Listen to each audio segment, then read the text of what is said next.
much for being here and coming back. And I am excited to start another month of podcasting for you. And June is going to be a really big month for us here at Fit to Profit. And before we move on to the next topic, which I think is going to be super important as we are ending the second quarter of the year already, can you believe it? June is the last month of the second quarter for all those of you in business. So, super exciting for us of what we're up to, but before we transition into talking about the big month that we have, and then sneak peek, the topic is going to be wrapped around performance and specifically productivity. Well, June is going to be a productivity month, but I want to really wrap up May, me being the month of self care, with a couple personal notes in transition to what we are looking forward for June going to be is as we have been talking about self care, I want to really wrap the conversation around what other layers of self care are we talking about, right? We talked about planning as self care, like practical planning or self care strategies and meditation and sleeping well and all of the things.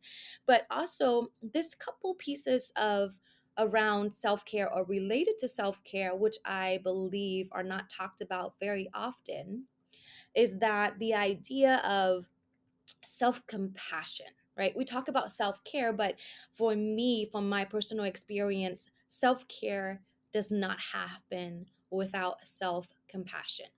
And there's a message from the oldest Buddhist teacher, Pema Chodron, and it's really resonating with me in terms of us being high achievers, business women, moms, and things like that. It's really easy to beat ourselves up. Or I just literally got off the phone with a client where she is feeling a little defeated because she's not there yet. And the idea of being there yet, it's always going to be that mindset where we'll have to always be striving, but really take a step back to take care of ourselves in a way that think we are making progress and being really compassionate.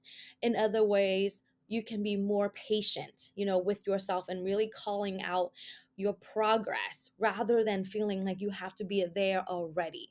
And so the talk for me, when we really need to understand, is our expectations of ourselves and what we really mean or what we really need when it comes to self care. Because social media makes it look like we have to take a vacation. Social media makes it look like we have to, go on like a spa date, or have a nanny and things like that.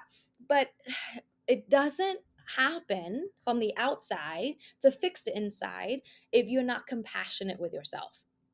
And if you have all that and you're beating yourself up and you're talking to yourself a certain way, I can tell you that is not going to get you the results. Because even if you are getting results from external factors of, those way of recharging, it's still you working with your willpower versus working with your inner strength and your like inner innate force and motivation. So it's really important to really notice how you are treating yourself. When I mean with self compassion, is how are you treating yourself? I would say, what do you do when you fail? How do you talk to yourself? How do you view the incident, the failure, right? Versus feeling like you are a failure is two separate things. So it's really understanding how are you talking to yourself? How are you supporting yourself? And then also, how are you reacting to the mistakes that you're making, to really practice self-compassion? Because here's the thing, when it comes to entrepreneurship or parenting, there's no such thing as perfection, because I can guarantee you, you can be prepared for it. but the situation could be completely different. Your kid may be different, right? Like you can go to school and be a psychiatrist or a pediatrician and learn so much about the kid's mentality and psychology. But here I say that because that's exactly what's happening. Is I went to school, I was really wanting to be a psychiatrist and also want to work with kids, and you're really making sure that they have the mental health that they need to strive, or to thrive. So I was striving to be perfect. So, and that is just something to consider when it comes to self-compassion is, are you being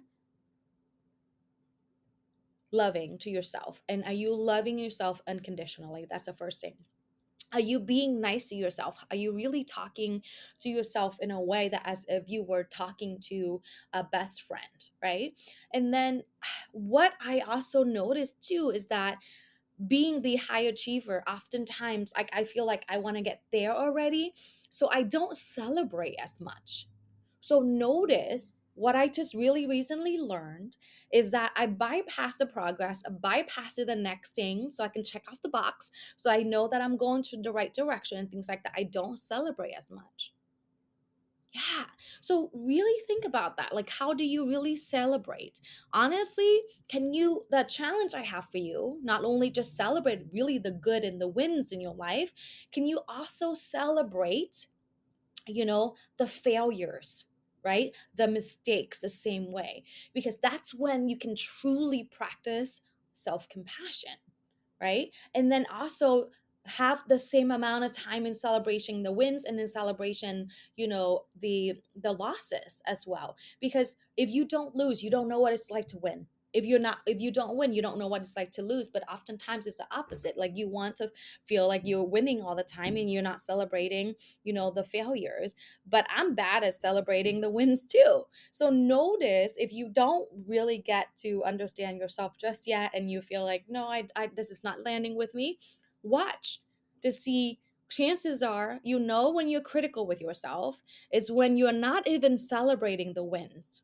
You bypass the win, you're not giving yourself credit, you're always looking for the next step already and really not acknowledging yourself for the process.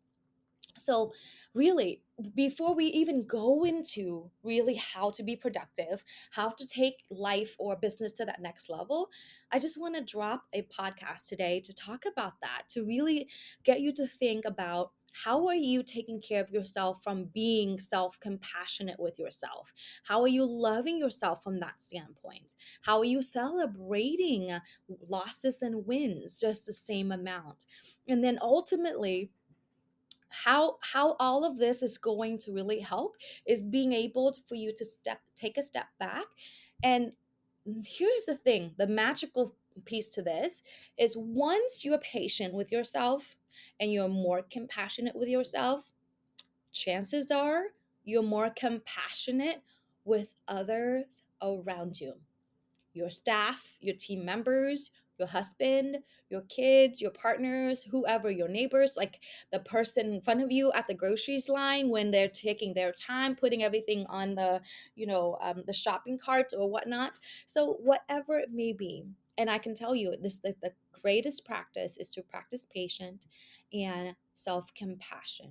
Ask the best way to take care of yourself. And so then in that place, you have the foundation to be more productive. You have the foundation to get more results. You have the foundation to do whatever it is that you need to do to take your life to the next level. Okay, so that's what I have for you this week. Super short and sweet, but I cannot just jump into talking about productivity without this piece, because you cannot have momentum, you cannot accelerate your business without this piece. So I hope you get something out of it. Let me know if this resonates with you. Check out our Facebook group, Authentic Entrepreneurs. We are featuring our members there. It's amazing. I love the community and I'd love for you to be a part of it too. And if anything resonates with you, share this podcast with someone that you think can really use just a moment themselves, and just for me to be able to share with them that what you are doing is great. Take time to really celebrate, take time to really celebrate with others, and then from there we all are better together. So that's it I have for you. Have a great week, and I'll talk to you next week.